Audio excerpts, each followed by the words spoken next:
This episode is brought to you by Bumper.com. Buying a car doesn't have to be so intimidating.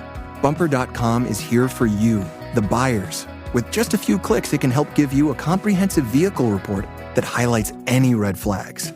So wherever you're buying a car from, whether it's a dealership or a used marketplace, you can go in knowing Bumper.com has your back. Make your car buying experience smoother and smarter. Check out bumper.com/podcast. Welcome back, everybody. It's Friday, thank the Lord, November 10th, 2023. Let's talk about a debate, prep football, the drought, and a runaway buggy. That right there is what we call in the business a good mix of news. My name's Ike Morgan, and we're down in Alabama.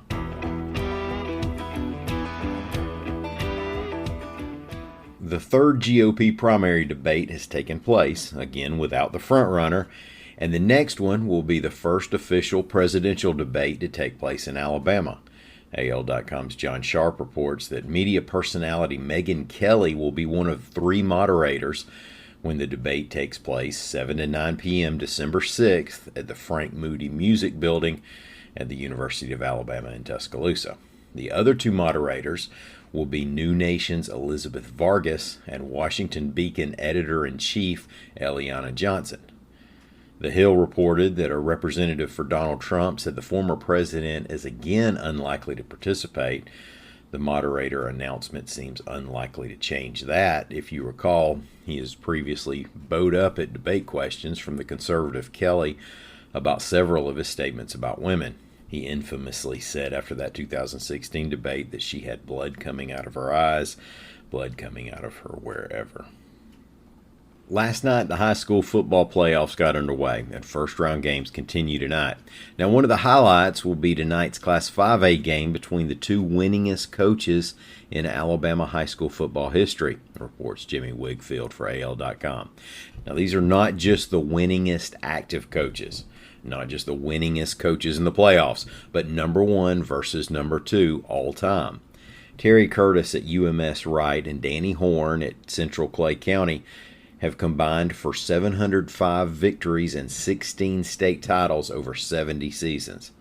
Curtis, at 73 years old, is number one in wins with 354, and 61-year-old Horn is knocking on his door with 351.